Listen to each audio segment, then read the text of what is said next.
Okay, we're doing it. We're actually streaming. That's a good thing. It's a good thing. It's going to be fun. I think all my settings are okay. Yes? Audio looks alright. Cool. Okay, here we are. We're doing it. How is everyone doing? I don't even know if anybody's here yet. Let's see. Zup is here. Welcome back. Zup, how's it going? I hope you're doing well. Let me get some more water. Hang on.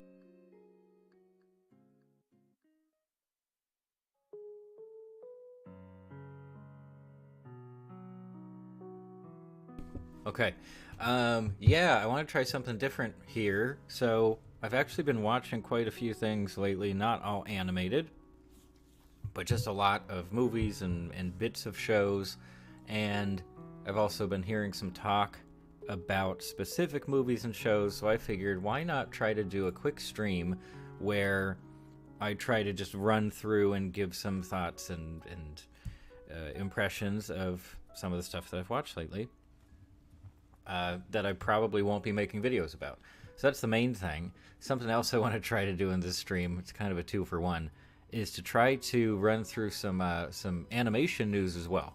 Because I don't tend to go to like actual animation news websites. I either hear stuff through the grapevine or just happen upon it somewhere else or on YouTube, something like that. But some of these sites can be a decent resource. I haven't seen too many other people putting animation news out onto YouTube. Maybe there are some channels that kind of specialize in that. I'm just not aware of them yet.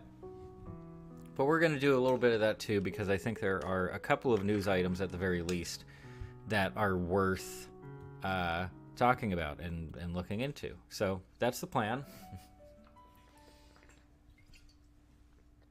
That's the plan for today. I don't know whether or not this will be a long stream. Probably not the longest stream on the planet. But as we're getting started here, how's everybody doing? I guess it's just Zup. So how's it going, Zup? How are you?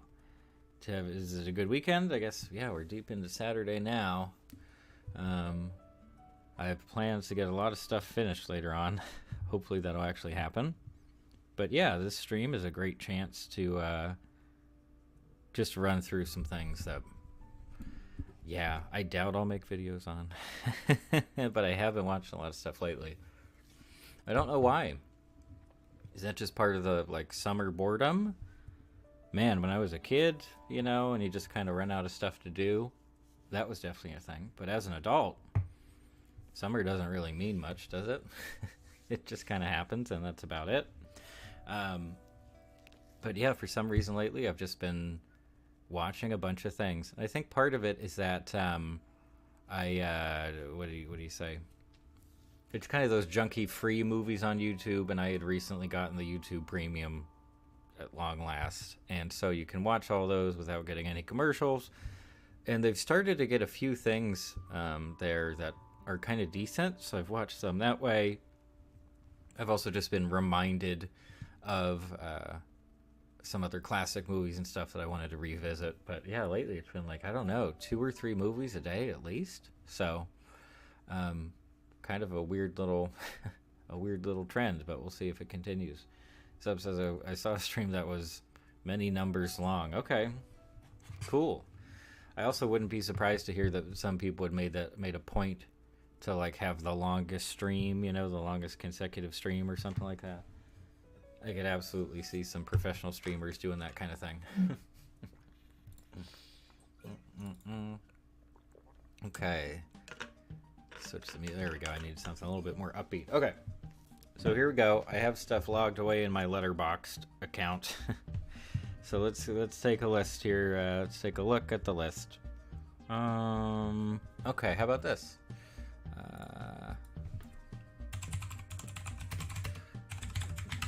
Seguimadas. Okay. So this is one that I had mentioned in a recent video because wow, this ad is really prominent, huh? I had mentioned this in my video on, wow, is this going to get me a copyright strike? Probably. Let's scroll away. I made that video about Inuo, which is an upcoming movie directed by Masaki Yuasa. Not pronounced correctly, but anyway, him. Familiar with his work, except for this. He was not the director of this movie. That was Isao Takahata, who I think I'm familiar with. But besides that, he was on the animation team. I think he maybe also did the storyboards for this one. And I had never seen it. It's a Studio Ghibli movie, but it's one of the relatively few Ghibli movies that wasn't actually directed by Miyazaki. So you can get some interesting bits of variety there compared to what we all think of as a Ghibli movie. And in this case, it's a kind of just wacky slice of life movie, I guess. It is about a family. Here they are in all the stills and stuff. A pretty striking art style, I would say, like really accessible and also kind of weird. And it's definitely a very creative movie visually.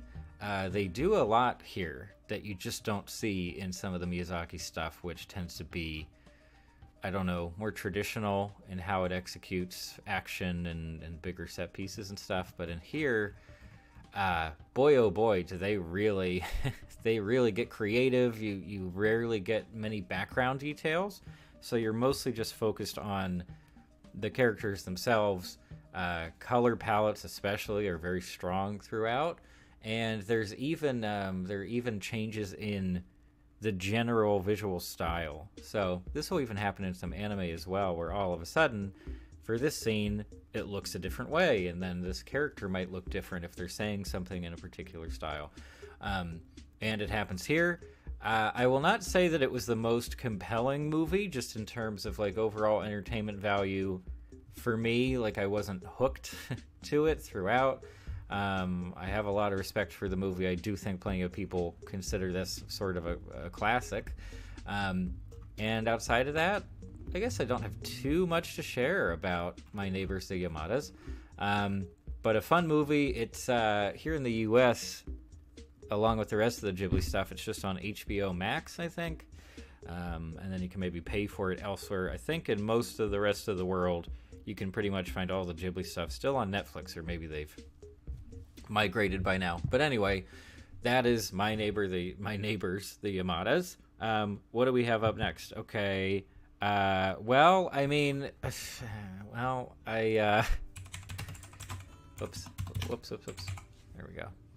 I already talked about it, obviously. I already made a whole video about the Sea Beast. An hour, 55 minutes, huh? Yeah, it feels it. I don't know. Is there anything that I want to elaborate on here with regards to the Sea Beast? I was a little bit surprised to see that the reviews have been generally favorable, I think, both in terms of like professional critics and then just people on the internet talking about the movie. A lot of people seem to like it. That's cool. Obviously, I don't have any kind of problem with that, but I did find it a little tiny bit surprising, just based on my own reaction to the movie and feeling like it was so similar to some other stuff that we've seen, even just within like the last 10 years of major studio animation. So along those lines, I really wasn't that impressed. And also just, I guess I mentioned this already in the video, but yeah, there's an overwhelming sense that it's just not, it doesn't quite work. Like, the pieces are there, but they're not meshing in a way where you're really hooked and you really feel invested in the characters and stuff. At least that was my overwhelming impression while watching the movie. Another small detail is that I'm not at all surprised to see that people enjoy Blue, which is the little cute creature companion character here. And makes sense. I mean, it is very cute. It was the way they animated Blue was just a lot of fun. It looks very squishy and bouncy. The textures are great. So there you go. Not a big shock, but sort of interesting nonetheless. But anyway, yeah, so I already made that video. Go ahead and check that out if you want more details or slightly more fleshed out impressions from me. What else do we have? We have, well, in terms of the rest of the other animated movie I watched somewhat recently. Nope. Wow, my typing is very bad. Sorry. Early Man. Early Man. And I'll pause here real quick because I want to get some coffee. But as for the chat, has anybody seen any of these movies recently? Zep, did you end up watching Sea Beast on Netflix? I haven't. I don't think I know anybody else in my like circle who has seen Sea Beast. I don't hear anybody else talking about it, but I guess I'm kind of outside the age bracket, aren't I, for that movie? So I guess that makes sense. Anyway, Early Man. Okay, so this was a few years back, 2018. I remember vaguely it being promoted a tiny little bit. I think I got it mixed up with the Croods movies, which are also big animated family movies, which I never watched. I think they made 2 of those. I'll have to check up on that. But anyway, this is a movie from Aardman Animation, and if you're not familiar with Aardman, you probably are, but just, don't happen to know the name. But yeah, it's the studio responsible for Wallace and Gromit, most famously. That's their probably their biggest thing ever. In the early 2000s, they had a production deal with DreamWorks, and I think they made 3 movies out of that deal: Chicken Run, Flushed Away, and maybe Curse of the Were-Rabbit. I think so. I think that was a DreamWorks release. So big deal. Animation studio based in the UK, and they specialize in stop motion animation, obviously. And I guess you can take a look at the cast here. Is Eddie Redmayne to anyone else just kind of one of those actors that you immediately, like, I don't know, you just don't notice him? Like, he's just there, and it doesn't feel like he's disappearing into the role. I just didn't feel like I was getting much out of the performance, and that's definitely the case here. He voices our lead, who's called Doug, and it's spelled the same way, I think, as the dog from Up, unless he has 2 G's in his name. Tom Hiddleston, I guess. I don't really know who a lot of these people are. Richard Ayoade, he was there for kind of a bit part. Nick Park himself, who created Wallace and Gromit, is here in the movie. And what it is, if you haven't checked this one out, the premise is that meteorites they hit Earth, and then the dinosaurs die, and the cavemen are these specific cavemen who become our main characters are separated from the rest of mankind. So the rest of the human race goes on to like advance, and grow and evolve and all that. And meanwhile, there's this tiny little isolated group of people who are behind the times, basically, and they're sort of content to be a bit lazy, and but in a sort of wholesome and happy way. And long story short, it ends up being a story about how it's a sports movie about how these cavemen who haven't, only their ancestors ever played soccer thousands or millions of years ago, whatever, and they need to beat the Bronze Age snooty people in a soccer match because the snooty people took their land. Not the premise I was expecting. With this one, I don't know what I was expecting, but quite the choice. Quite the choice. And I see that we also have a comment here in the chat from Shady Day, if I'm not mistaken, is in or around the UK. And Shady says, definitely a very British movie. Only kind of know about it because my parents watched it for some reason. That's an interesting wrinkle in itself. In fact, maybe a year ago, I almost made a whole video talking about this weird TV documentary about Aardman Animation. And basically the second half of the whole thing came across as like extremely nationalist, and they kept, promoting the idea of the quintessential Britishness of Aardman Animation. I was like, that's a bit strange. Anyway, so that comment just kind of reminded me of that. But yes, it is very British. I mean, the voice cast, obviously, so there's that. You could even say that the character designs are maybe closer to just a British approach to cartoons or the visual arts or something. they're sort of ugly, but in a charming way, and that's the point. Also, they're supposed to be, cave people. I don't know what's the correct term for that stage of human evolution. And then the soccer thing just comes out of nowhere, and it almost felt like that was like a one-off gag. Like, oh, look, everything else is very foreign and ancient, and then all of a sudden, oh, here's just soccer. Everybody's super into soccer, and they do the chants that people do at the soccer match and all that kind of stuff. Football match. And turning that into that's the premise, that's the whole drive of the movie, did feel a bit strange. I don't really know if I agree with that decision. Personally, I also have no idea how people feel about this. Let's just check even here on IMDb. How's it rated? 6.1, which is not great.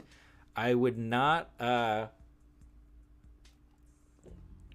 say that puts it in line with, the most beloved of the Aardman Animation work. Like stuff like Chicken Run. That's a classic. Like, everybody loves Chicken Run. That was a huge deal when it came out, and it's still a huge deal today. Even some of the relative flops, like Flushed Away, which I don't think performed very well, plenty of people still love that movie. I know a good few people who really love Flushed Away. I think that was also their first movie that they did in CG as opposed to stop motion animation with physical props and mannequins and stuff.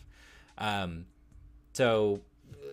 Were Rabbit's great. It's not one that I rewatch all the time, but that was a really nice way to, adapt and expand on the Wallace and Gromit shorts. Like, I think it worked just fine. It was really likable. But anyway, even the stuff they've done since, Pirates, when was that one made? Somewhere around 2010 or something? I watched that somewhat recently too, and I'm just thinking, it's a very solid movie. Solid story. The character rating is fun. The character designs and the world are neat to look at. But I don't know. I think I would take pretty much any one of those before I would go back to this one. I just wasn't super invested, basically. I just wasn't super locked into the story or the characters, which is pretty important, as it turns out. But I've seen this very recently, so, that's that. Maybe it's a recency bias thing. So, Shady says, yeah, we really latched onto Aardman as the only significant animation studio in the UK. Now I'm wondering immediately, what are some of the other big UK animation studios? And off the top of my head, I can't think of some. I know there's one that animates Hilda, or is one of the studios that animates Hilda, I think is based in the UK. Outside of that, I can't think of any off the top of my head, but also I'm not the most well-versed in what the big studios are all around the world. But they certainly are a massive deal in the entertainment industry as a whole, and especially just in the world of animation. Aardman's a massive deal.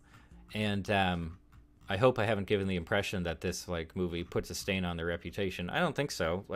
It happens. As we know at this point, too, even Pixar, the golden child of every animation fan ever, they've had some real bad ones. Much worse than Early Man, I would argue. Also, I think one of the benefits of Early Man specifically, and plenty of other Aardman movies, is just that it doesn't run that long. This is just under 90 minutes with the credits. It's pretty short. That makes sense since it's stop motion stuff. It would take a ton of effort to make any of it in the first place. So they never overstay their welcome, and that's immediately a benefit over some of the grander feeling animated features. Even Sea Beast, which we were just looking at and talking about, almost 2 hours solid for that movie, and I don't think it needs it one bit. So there you go. Even if there's an Aardman movie that I don't especially enjoy or prefer, it's still pretty neat. It's still fun to look at. Art direction, color grading especially, looks very nice through the different environments in the movie. So Shady says they just really appeal to my Brits and my parents' generation, I guess. Maybe. I mean, it's also just really good. Even just the, those original Wallace and Gromit shorts, what, Wrong Trousers, Close Shave, whatever the Cheese Moon one is. Even just for me growing up, whoa, those were like foundational watches. I think we had them on VHS tape. In fact, I might still have the VHS tape here. But like those were such a big deal, and are by far some of my favorite, not just my favorite stop motion animated shorts or movies, whatever you want to call them, but just some of my favorite bits of animation. They're the worlds, that sense of depth you get from the physical props and such. The way they designed so many of the objects just look fantastic. And then everything else, the sense of humor, the staging, you know, the boarding and all that kind of stuff is excellent. So I haven't heard anything lately on what Aardman is currently working on, but yeah, this one wasn't my favorite. This one was A-okay. And that's about it. But it was free. I think it's free on YouTube even. I think it's one of those. So if you really want to check it out, it is right there, ready to go. Okay, what else? Well, I also watched a good number of live-action movies, but I don't know if I have anything that interesting to say about them. I watched Bubble Boy for some reason. I watched Brain Candy from Kids in the Hall because RLM did a video about it, and I had heard of the movie before, but never actually checked it out, so I did, and I liked it just fine. I also watched Police Academy, the first movie, for the first time, and didn't much care for it at all. And I also rewatched Groundhog Day, which is apparently just a perfect movie, more or less. It's basically just a perfect movie. So not too much else to share in that case. So now what we need to do, we don't need to, but what I'd like to do next is to dip into some of the news here. And there's one I'll pull up in just a second. Shady also says, I watched Thor Love and Thunder to kill 2 hours. I want the 2 hours back. Whoa. I'm sure I would agree with you. In fact, it was yesterday, and a friend was over, and we were looking for something to do. And we said, like, oh, well, what about a movie? What are the movies showing right now? And the theaters nearby, it was like Thor, Elvis, Where the Crawdads Sing, whatever super series drama that is, and then maybe one other thing. And just looking at that whole lineup, I was just like, no, I don't think I want to see any of those movies. And in particular, I didn't want to see Thor. And I guess one reason is just because of the trailers for that one so far. I just haven't felt energized in any way. I have not felt like it's going to be doing anything super interesting. I was surprised to find that it was directed by Taika Waititi. Once again, I could have sworn they would have just gotten somebody else to step in and do it, because it's essentially a sequel to Ragnarok, and Ragnarok was kind of a step back from the other Thor movies beforehand. But let's see, 6.9, just IMDb, again, not the best rating system, but general impression. But yeah, to your point, Shady Day, and your kind of opinion on it, yeah, that seems to be the general impression, is just either like active dislike, not hatred, and then also just kind of general, kind of mediocre to middling kind of experience, which is kind of strange, because I feel like that was a similar response to what we had for that latest Doctor Strange movie. Strange. Which is kind of, that almost seems like we should maybe start getting worried about them losing momentum or something. Shady says, I feel like it feels like a really unfunny What Do We Do in the Shadows episode. Oh no. So yeah, if anyone else doesn't know, What We Do in the Shadows was originally a comedy movie, a mockumentary, also directed by Taika Waititi with some of his regulars. And then that got adapted into a show through FX, which is just Fox, which is still running, right? That's been running for a long old time. Anyway, so there's that. Also, and maybe this is just the marketing, I haven't seen it, so Shady, I guess you can tell me if I'm wrong, but it seems like they're still really hammering home the 80s angle, like Luke, cool retro 80s look. that we've had for so long now. They were using Guns N' Roses in the trailers, the color palettes, I don't know, some of the effects, and it just felt strange. That feels like way out of touch at this point because we've just been doing it for so long. I don't know if it's do you think it's finally winding down? No way. I don't think Marvel's gonna die off for a long time, but oh, I think Shady said my microphone is off, but I think I'm okay. Are we okay? Stream says everything should be fine. Anything here? Yes. Okay, cool. All right. They reference Old Spice. Really? Ooh. And by reference, you mean, I guess, that it's probably a product placement thing, right? They'd have to have some kind of agreement with the brand. Oh, my goodness. Yeah, that's a little bit... Yeah, that's past the point of hip, for sure. So, and not that, you know, the Marvel movies have been the epitome of hip since they've ever been around, but, two kind of, movies in a row in terms of audience response, which is literally the only thing that matters with the Marvel movies. Okay. So we'll see how that goes. But thanks for mentioning. I still haven't watched the movie. I don't know if I will watch it in the theaters. Probably not. But yeah, so that's that. And that's most of what I watched in the last week or so. And real quick, yeah, so I was doing some research here, just looking at animation news. And this is probably the biggest thing in the last couple of days, is that this is the phrasing here on this headline is kind of weird. It says Nintendo is getting its own animation studio, which almost sounds like a studio has been bequeathed to them. But that's not, it sounds much more active, right? They just bought out an animation studio, right? Yes, acquired. They have purchased wholesale an animation studio. And I really want to check out who they are and what they've done. This is, okay, the intent of relaunching it this October as an in-house. Okay, so it'll probably lose its name, right? Yeah, they're going to call it, yeah, there we go, Nintendo Pictures. Okay.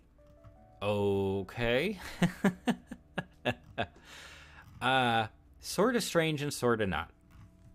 So, if you've been following the situation around, like, the Mario movie, which is apparently set to release, I think, holiday of next year. So we still have a good ways to go. Oh, there's nothing for this studio? Really? Oh. I'll take... Sorry, this might be a dead end.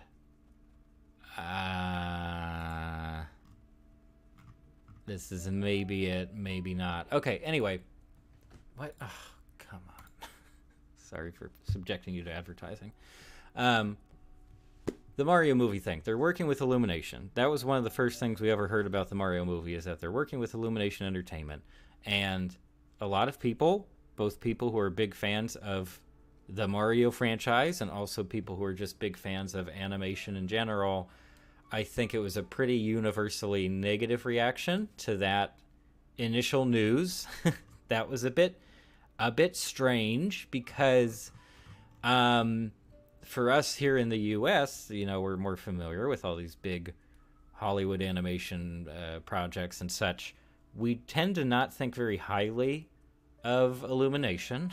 I personally don't think very highly of Illumination. I haven't been super impressed by basically anything they've ever released. So that news on its own was a little concerning. And then, of course, the big famous moment was, wow, when was that? Like a year ago? Maybe it was E3 last year. I can't quite remember, but they officially, you know, announced the main cast of the Mario movie, which we still don't have a title for. And it's insane and kind of laughable and extremely broad. Chris Pratt as Mario, Charlie Day as Luigi, Anya Taylor-Joy as Peach, Jack Black, Bowser, Keegan-Michael Key as Toad, Seth Rogen as Donkey Kong. I have all this memorized because I've watched so many reactions to that initial cast announcement. So hopes have not been high that the movie's going to be anything other than just a really broad, you know, kind of attempting to be a crowd-pleasing family flick loosely based on Mario, or like just using the most basic components of what we know about like the Mario world and who Mario is as a character. And Mario is not really a character, which is a whole other discussion, and other people have sort of dug into that idea. But I personally do not think at all that it's going to be a good movie. And even just the choice to work with Illumination in the first place, I think kind of tipped off this aspect of Nintendo HQ that people have started to pick up on more and more, which is apparently just that they're kind of out of touch. They're very old-fashioned, really kind of set in their ways, and it takes a lot for them to sort of push forward and get with the times in a lot of ways. And they don't have a ton of experience with producing Nintendo adaptations into movies, shows, whatever, successfully. We've had a bad Mario movie in the past. We've had some weird TV projects and just kind of a bunch of garbage. So we maybe should have expected them to not really be super savvy about who they were going to work with in Hollywood to make this big movie. But this is sort of kind of interesting, isn't it? Let's read a bit more and see if they give any additional details about like whether they've said anything of what kinds of projects they would want this studio to actually handle. Okay. Necessary means the studio mostly produces CG for video games as well as TV shows, so it's just as likely that the company launched Nintendo Pictures to bolster its own game production more than to craft that Metroid movie you've been dreaming of. However, Hollywood Reporter says studio intends to focus on development of visual content utilizing Nintendo IP. Yes, that does sound like they're going to be making some kinds of actual shows. Probably not movies, but maybe some shows based on Nintendo franchises. Because I guess this would be them, right?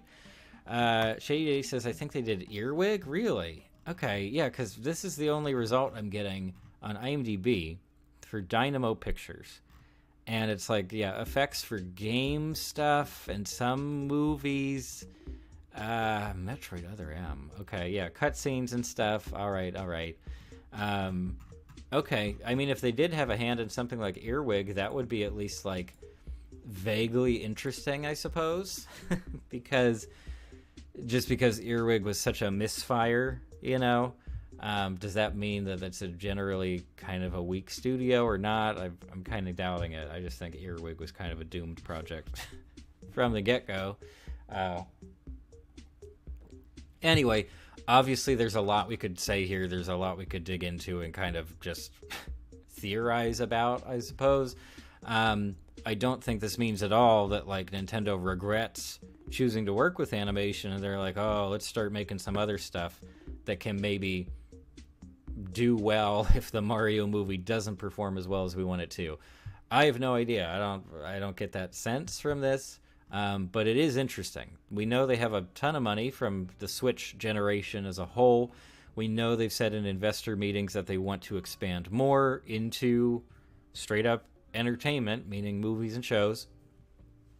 Okay, this seems in line with that.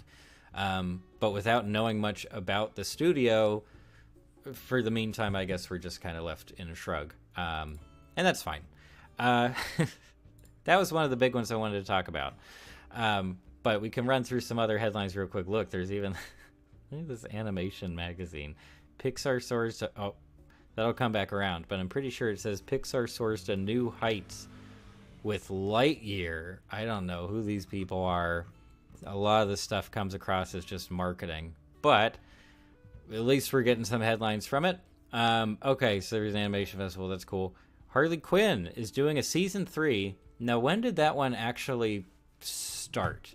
Because this might be in line with something... 2 N's. Are you going to go? Can you search? This might be in line with something that I've... Really? What? Did I spell everything wrong? How about now? 2019. Okay. So it kind of sort of goes with something that I've talked about in the past with regards to streaming exclusive animated shows or just streaming exclusive live action shows, is that they're not beholden to the standard TV season structure. They're not beholden to that traditional scheduling. So they can just take a massive break between seasons. We even kind of saw a preview of it with Rick and Morty, because the gap between season 2 and 3 was pretty massive, right? I think that was where they had the big gap. So even then, a show that was being televised apparently didn't feel the pressure to release once a year or whatever. And starting in 2019, okay, so season 3 could have potentially come like 2020, 2021, or earlier this year. Let's go ahead and check when that's actually set to release. And Shady says, oh God, the DC streaming service. Does that still exist, by the way? Oh, this premieres very soon, July 28th. Okay. So it wasn't just like announced, it's basically ready to go. Okay, well that's good to know. Yeah, does that DC streaming service still exist? Because that was a strange choice, and also, at least for, yeah, look, it's branded now as a Max original, right? Like it's on HBO Max. That's who has it.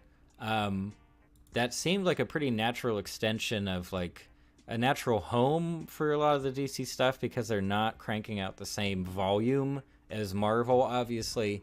The Batman 2 is on HBO Max, right?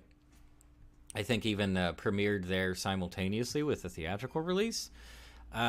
So why not just do that?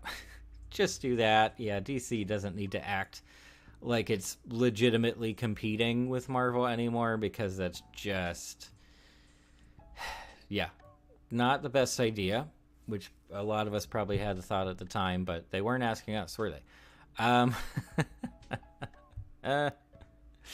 It looks like just a DC news site now. Well, that's an interesting pivot. Oh, it can't be a streaming service. We'll just have news about like only the DC stuff. Okay. And then we just have a bunch of junk here like this. Look, Spidey and His Amazing Friends lights up season 2 with new music video. I'm not super concerned about that, to be honest. Oh, let's take a look at this. Dan Harmon project coming up. Let's see what that's about. A movie or show. Okay, upcoming film. Fleischer's Camp to direct Disney live action Lilo. What? Okay, hold on. So we'll go through a couple of these and maybe call quits after that. But real quick, so this is not something I had heard of. Crapopolis. Okay. Duncan Trussell. Oh no. Matt Berry. Richard Ayoade. I don't know who that is, and I don't know who that is. Okay. Fox Entertainment. And I have a debut. Great. Good for Comic-Con people. Set in ancient Greece and featuring the voices of Emmy winner Hannah Waddingham, Richard Ayoade, Matt Berry. Oh, I do know Matt Berry. Pam Murphy, and Duncan Trussell. Crapopolis centers on a flawed family of humans, gods, and monsters that tries to run one of the world's first cities without killing each other. The series is set to premiere on Fox in 2023. So it's not a streaming exclusive. This is an actual big Fox animation domination show, potentially. I mean, I guess it comes down to when it'll actually air on the actual, the schedule. Okay. This is more or less just like a press release, right?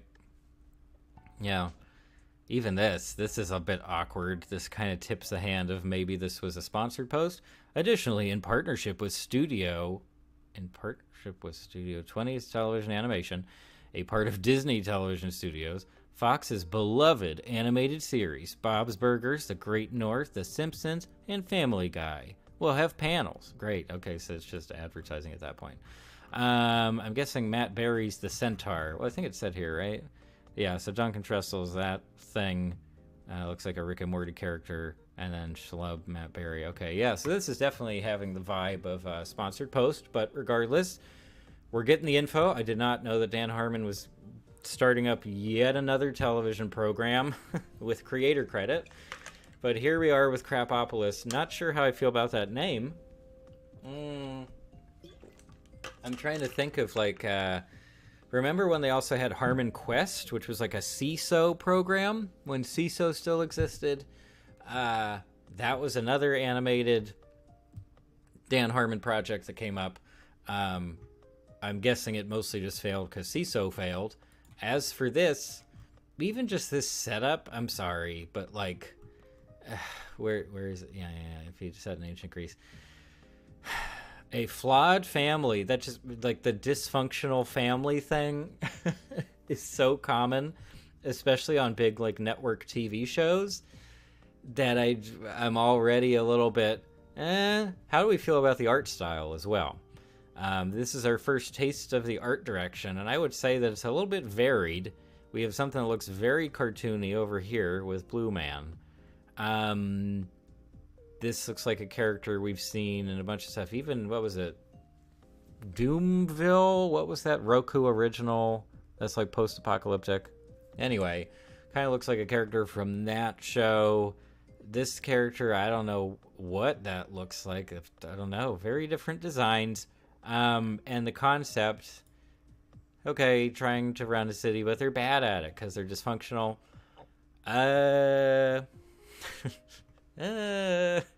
But yeah, he kind of looks like Matt Berry too, doesn't he? Anyway, well, there's that. Done. Taken care of. Now, what is this? Okay. Dean Fleischer Camp. We know him because, well, he used to be married to Jenny Slate and is no longer, and he made the Marcel the Shell stuff with Jenny Slate way back when. He has the director credit, I believe, on the upcoming or like very recent Marcel the Shell movie.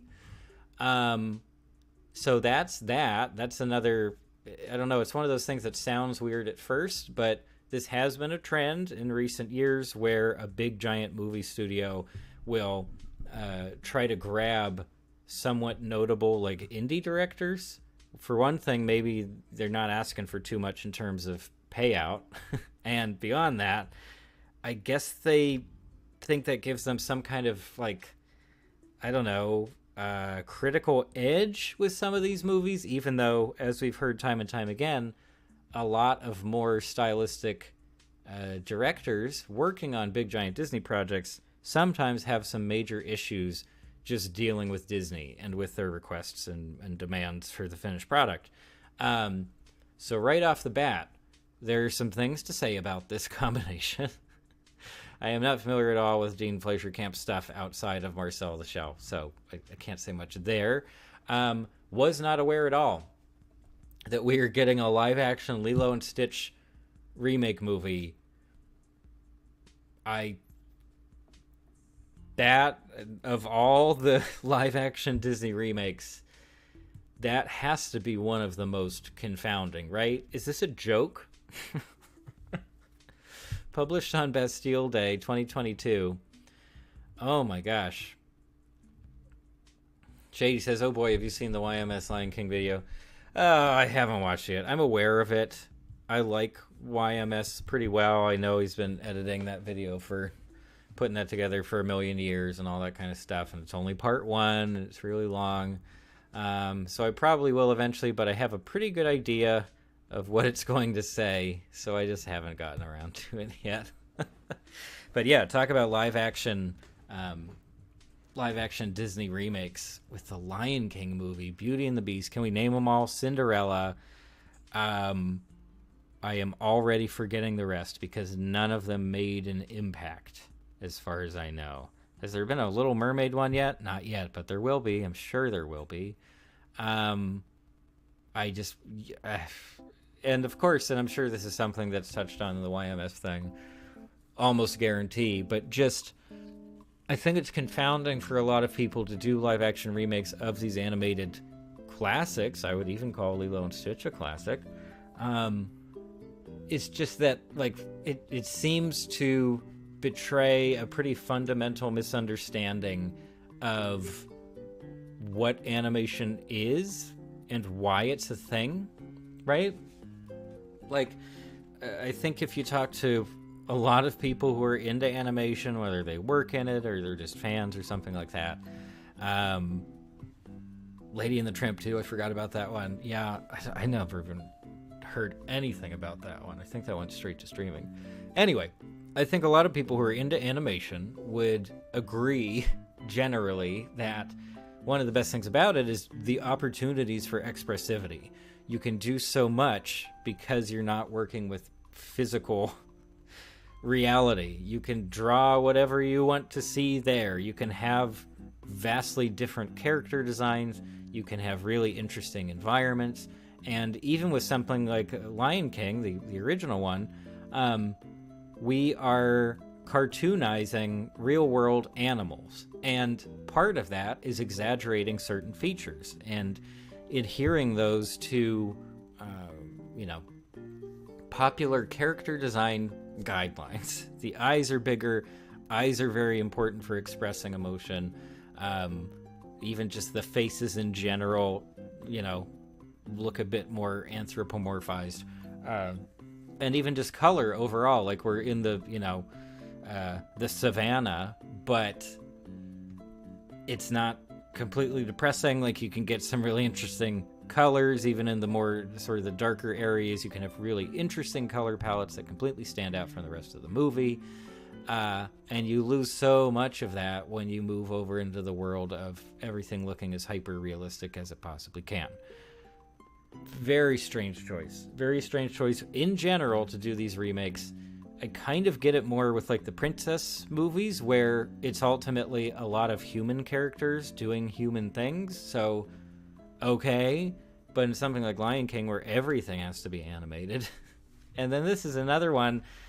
We know how big of a deal Stitch as a character is to that movie. And seeing Stitch do completely insane things. And I am not saying that the team at Disney Animation Pictures is incapable of rendering like a super cool and agile CG model of Stitch with great fur effects. But why outside? I guess we know why. It's just the name recognition. People know this thing. People feel nostalgic towards it. They have an automatic reaction to something from their past. They'll buy it, right? They will buy things. Okay, so let's get a little bit more info here. It's not a lot here. The new take on the popular animated feature was originally supposed to be directed by John M. Chu, but the deal was not finalized. Oh, so we've already kind of have a director back out, whether or not they were officially attached first and then kind of walked away. I'm guessing not. I'm guessing they were just in talks, right? And it didn't go through. That's interesting. Okay, and then Chris Kikanyo Kalani, I'm sorry, Bright, is currently in negotiation to write the new adaptation. Okay, so that's one thing where Disney's trying to do something positive, maybe just for the image of it, but they're trying to get people who have the cultural background that lines up with the subject matter of a film to avoid accusations of, whitewashing or appropriation or stuff like that. It's something I've done in the past with some of their other movies that center on a specific real world culture. So, okay, that's what is to be expected, I suppose. It's unclear whether the project will debut on Disney Plus or in theaters once it's finished. Okay, and you know what? If you ask me, I would probably say that for a lot of these remakes, that's probably a relatively last-minute decision of whether to have it go straight to streaming or have it, it's a big theatrical release. Because I think they just honestly don't know. They don't know how each one of these is going to perform. And if you can't count on it to perform, why go to the effort to have a big theatrical release and negotiate with the theaters and all that kind of stuff? Negotiate. It's Disney. They set their terms, and the theaters agreed to it. So, I don't know. I'm getting streaming exclusive vibes from this one. Anybody else? Anybody else have a take on that? That is certainly what I'm feeling here. And there's not much else info here. It's just basically another press release kind of thing, a logline thing. Okay, that's that. What else we got? Has a Comic-Con.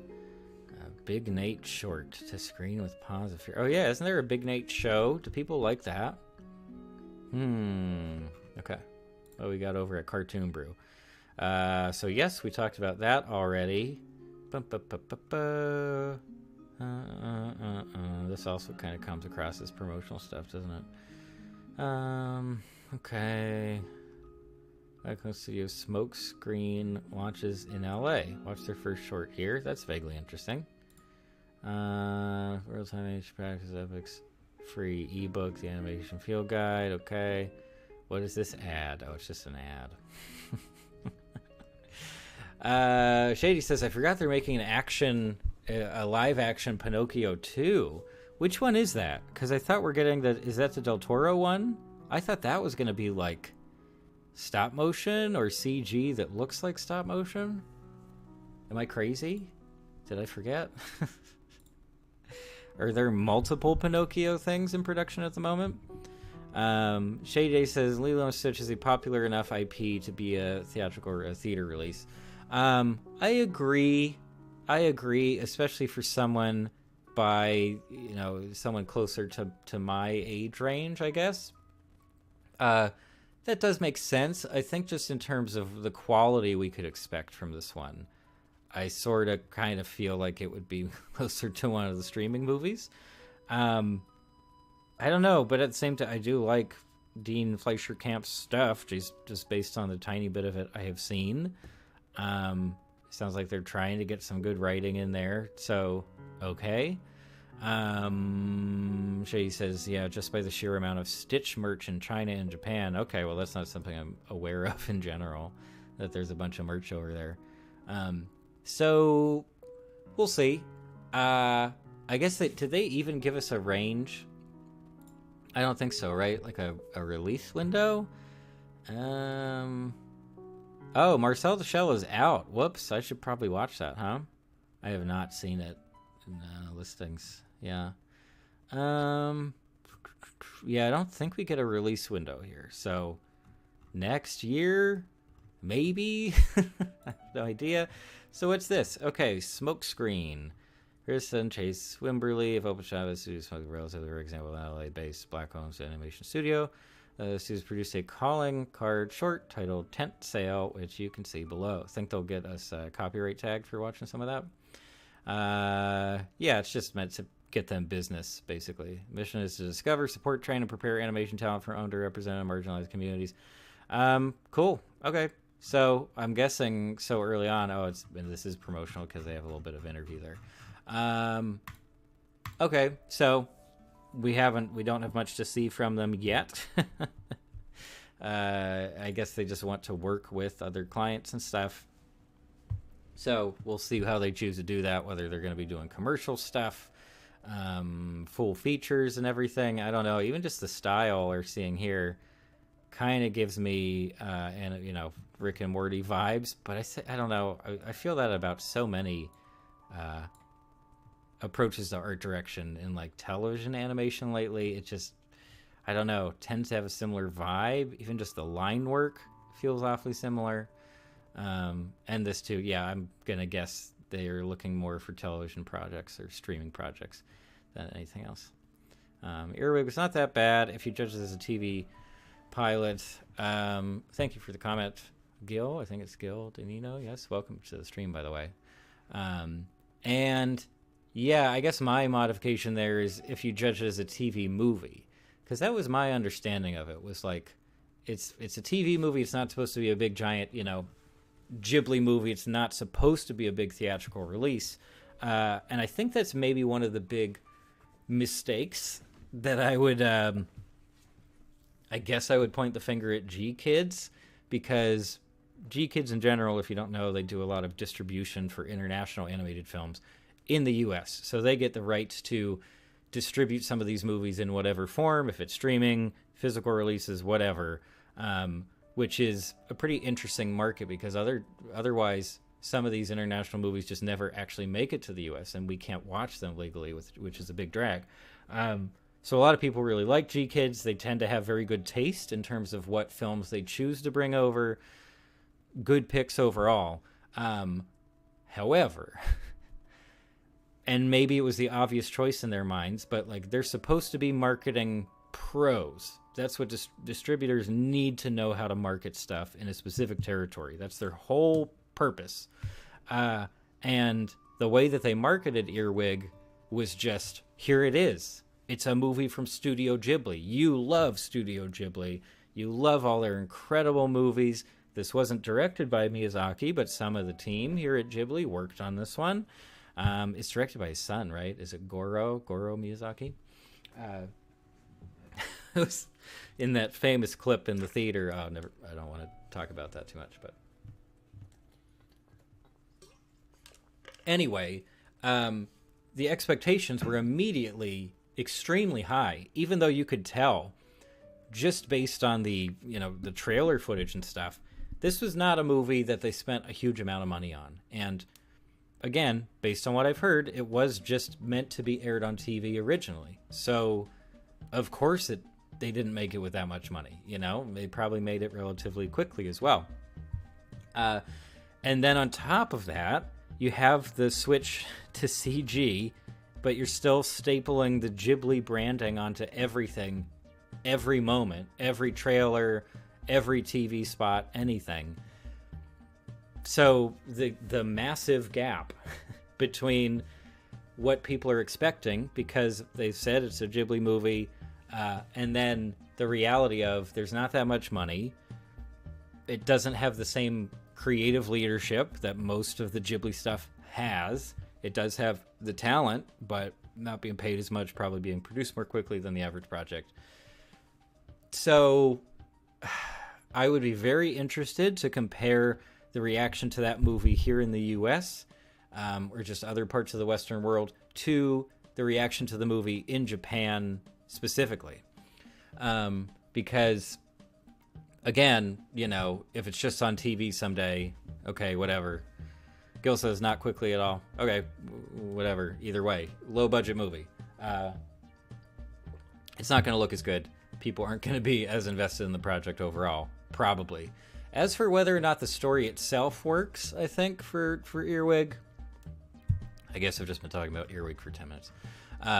But the story's not especially strong, but that's something that people rarely talk about with regards to the Ghibli stuff, is that the stories never are especially strong. Like, are there even really scripts? I keep hearing that Miyazaki writes a lot of his movies just by doing the storyboards. He's thinking visually, and that is the focus. That is the primary focus. Actual dialogue and specific interactions and stuff is secondary at best. So, like, I actually don't think the story or general, structure or dialogue of Earwig is really all that much worse than the mainline Ghibli stuff that everybody loves so much. And I think that, the big reasons why a lot of us do love the Ghibli stuff so much has very little to do with the storytelling and a lot more to do with atmosphere and visuals and music. So that's that. And then maybe this will be a decent closer, is that unfortunately we have to talk about the Minions sequel. Because I keep hearing people talk about the Minion sequel, and I've even gotten somewhat close to seeing it in a theater, and I don't want to see it in a theater. I don't want to give money to the thing at all. I don't want to even really find out what the movie is. My expectations are so low, and I'm sure they will be met with flying colors. And it absolutely has been catapulted into memedom. Now, whether I would love to find out what the evidence is here for the claim in the headline of this article, because so it is a meme. The Minions have always been a meme after that giant marketing push for the first movie, and it's a very big topic about people around our age and the desire to watch something or contribute to something or pay for something just as a joke, essentially, or like you're doing it sarcastically and you already have low expectations. So any kind of entertainment value you get is a bonus. I think that's a relatively new concept. And I think it's maybe a generational difference that we're now noticing. And for one thing, it's kind of frustrating to see people just like, maybe it's a form of adapting to terrible entertainment where after enough bad movies, they're just like, oh, I think I like this. Like, I think I'm just going to enjoy these and not ask for anything more. But yeah, sorry, I will read a bit here, but anyway. Gil says, it's about 20 million. Production time is very long. Gora was the only CG animator in the team, from what I've heard. I would believe it. I don't know if it's accurate, yeah.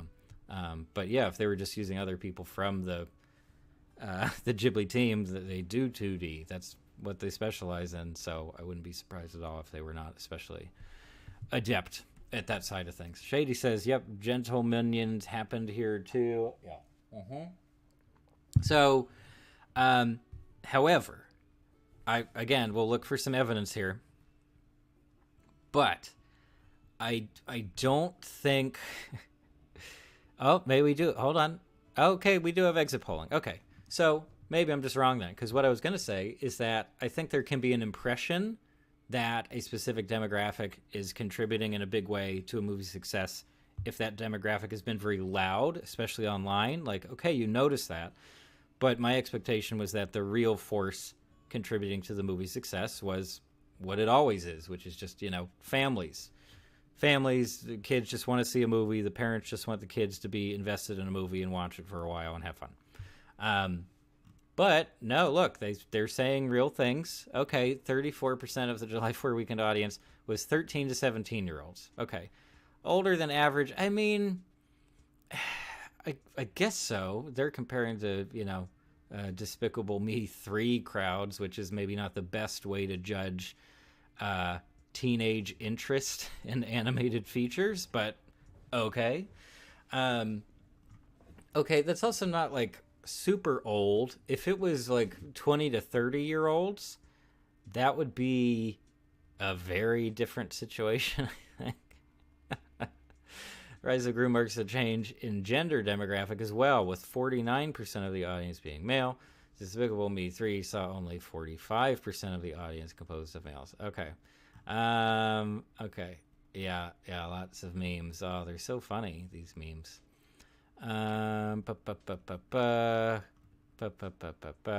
about it. Okay. So it's doing really well. And that's sad to me because you can't tell me for a second that it's actually some kind of good movie, or that it's doing anything vaguely interesting. I guess there's a slim possibility that I'm wrong and I'll watch it and I'll change my tune. But yeah, just the idea of like giving up and just saying, oh, we don't need to have standards. What if we just really indulge in some trash entertainment? Sure, on an individual level, that can be fun every once in a while, right? Change of pace.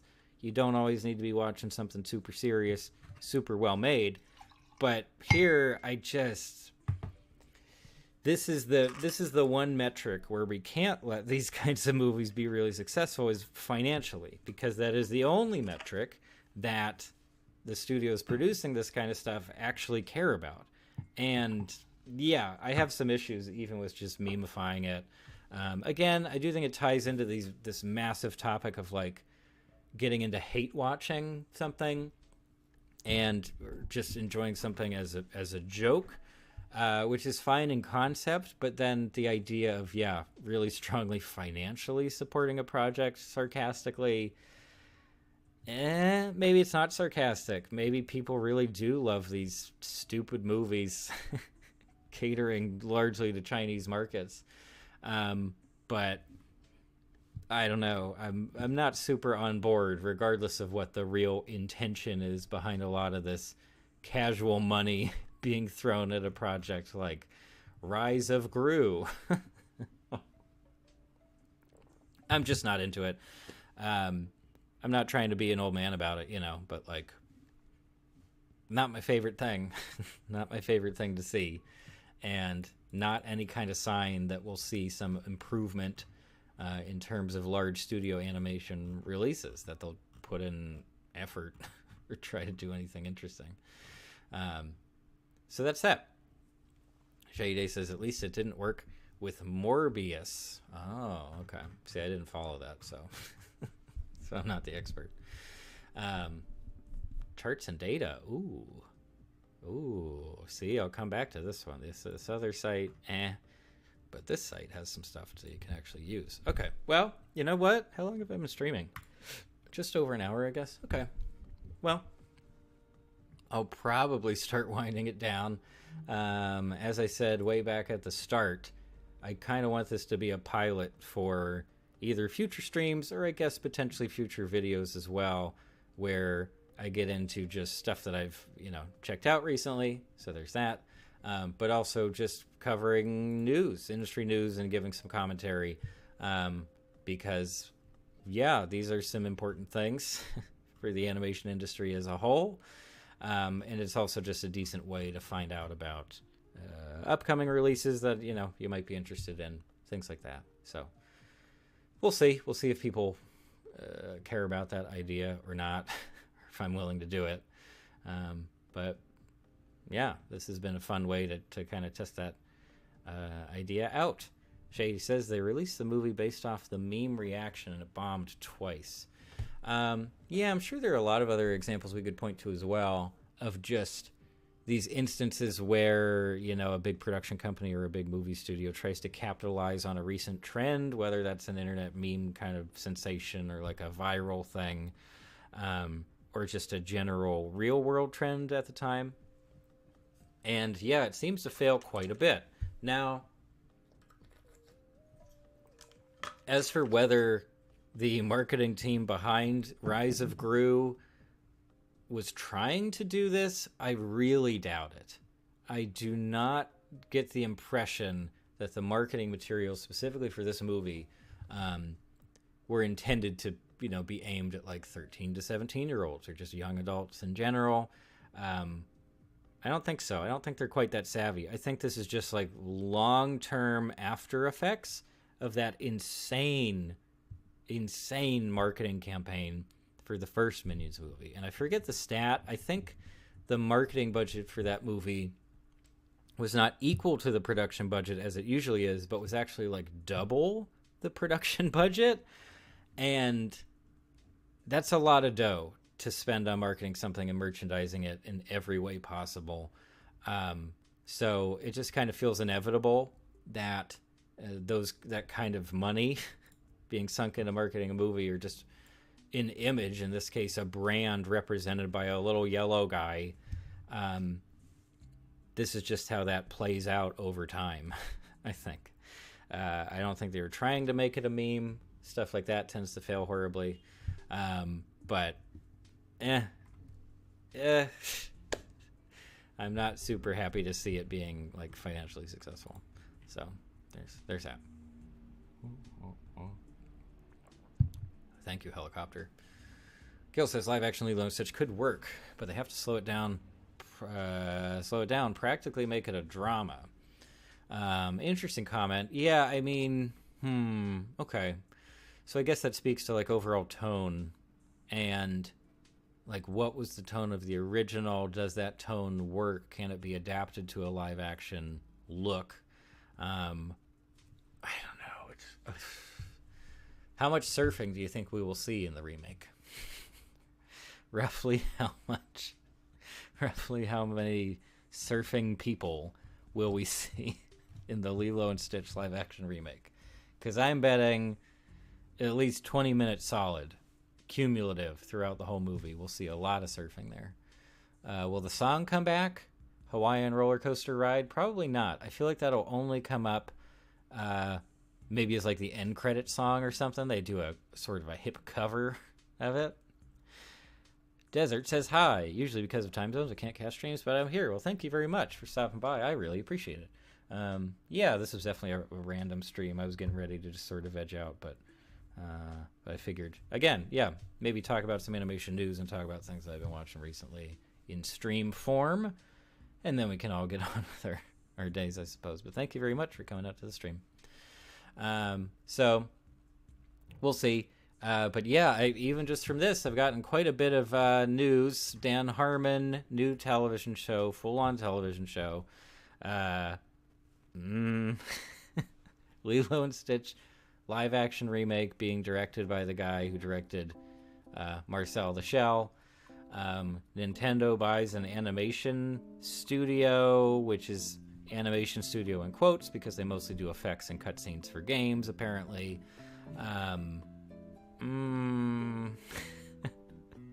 Some interesting happenings for sure in the general animation space, I guess.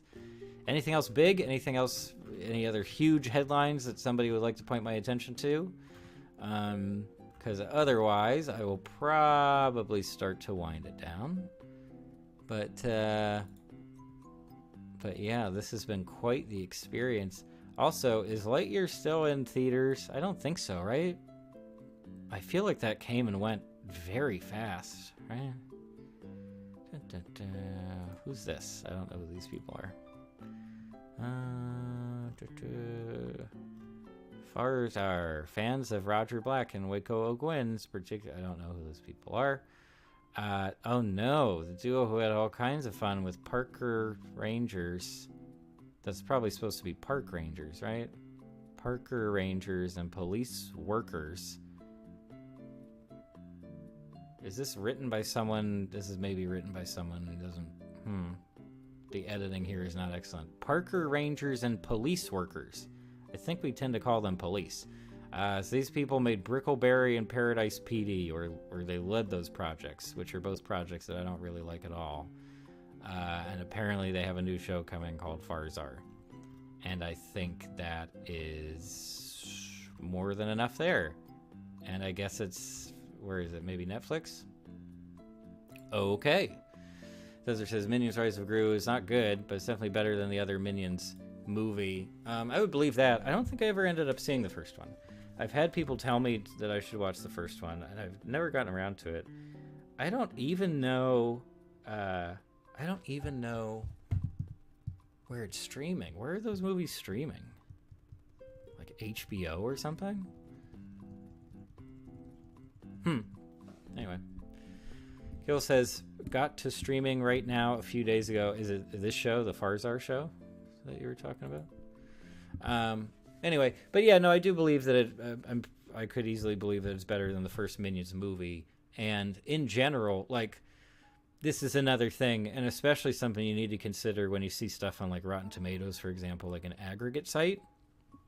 A lot of times, if something does have a generally favorable response, or even middling response, it could just be because most of those critics were comparing the thing they've just watched to another bad thing they've seen before that's either in the same series or a similar vein or style or whatever. So, yeah, you could easily have someone saying, you know what, this thing's not bad, it's okay, just because they're comparing it to the old one that was also bad, right? So it's just a relative thing, you know? They're not constantly comparing a movie to every other movie that's ever been released, but just to other things that feel like they're in a similar vein, I suppose. Gil says Lightyear just got to streaming a few days ago. Okay, well then I'll finally watch it. Maybe I'll watch that today. Because that was not something I was going to go to the theater for at all. After like the second or third trailer, I was just like, okay, this seems like it's going to be pretty darn normal, which is not exactly what I'm looking for from Pixar in general, although maybe I should be expecting that from them these days, unfortunately. But yeah, if it's streaming now, I'll do that. I'll watch it. Oh my gosh. Oh yeah, Archer returns for 13th season. This is the last season, right? I'm pretty sure it's been confirmed that this will be the last season of Archer. Is anyone invested in Archer? I got into Archer for a good while, not right away, but for a while. Shady says, well, the VFX teams for Marvel are refusing to work crunch. I guess it's animation news. That is animation news. And actually, this touches on something that I assume we're going to be hearing more about in the years to come, is just general working conditions within the animation industry specifically. Because if you've been following video game news for the past few years, working conditions in that industry have suddenly become a very big topic, and people are much more aware of stuff like crunch culture and just like harassment environments and lawsuits against these terrible working conditions and things like that. And I've just assumed for the longest time that a lot of people working in animation also have to deal with that stuff, but that there just isn't, there's very little reporting on it, or at least that's been my impression so far.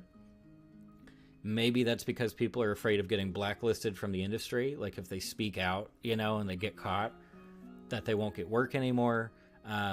I don't know, but I would not be surprised at all if we started hearing more and more about various animation studios or clients of animation studios just not treating them very well.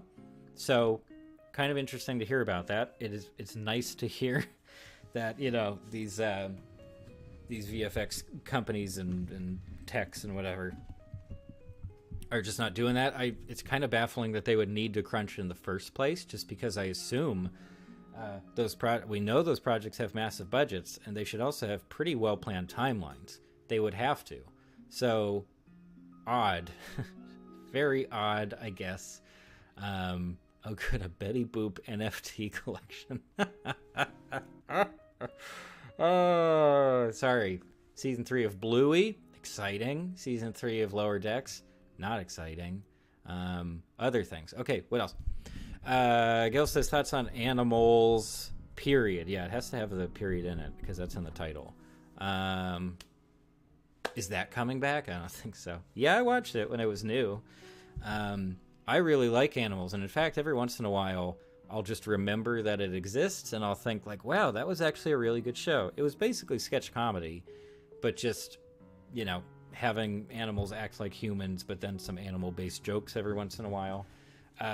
So, like, the premise on its own isn't the most stunning, incredible thing ever, but in execution, it was very good. And also, they tapped some really great comedic actors and some stand-up comedians and stuff to do voiceover work for the show.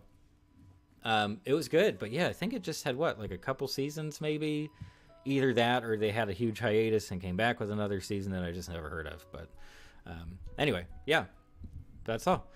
Purple says just stopping by to say hi. Also have a great stream. Thank you very much, Purple. Thanks for coming by the stream, and I hope you have a good weekend.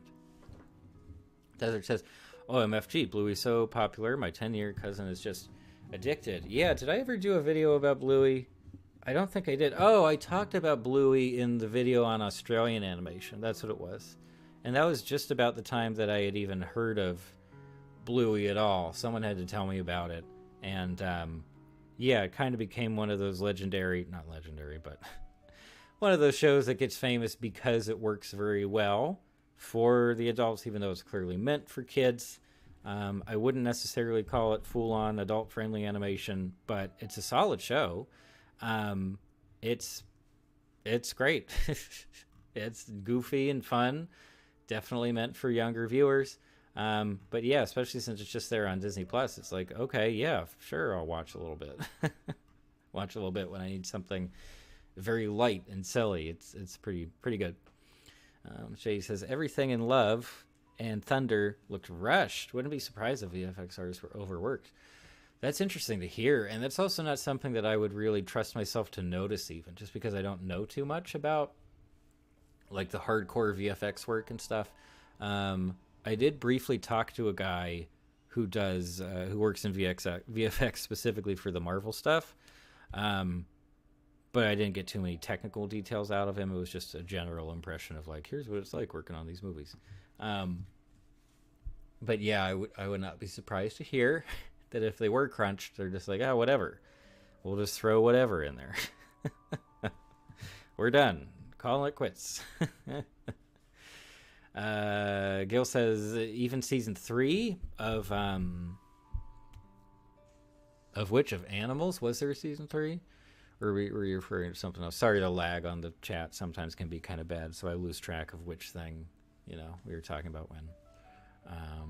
But if there was a season 3 of Animals, I don't think I've seen it. I think I just saw 1 and 2, at least if there were 2. It's been a long time. Desert says Aussie Broadcasting Corporation turns 90 this year, right? Okay, if that counts as animation news. I suppose so. I have no doubt that if we checked their, you know, list of most famous projects they've broadcasted, that there would be tons of really famous animated pieces on there.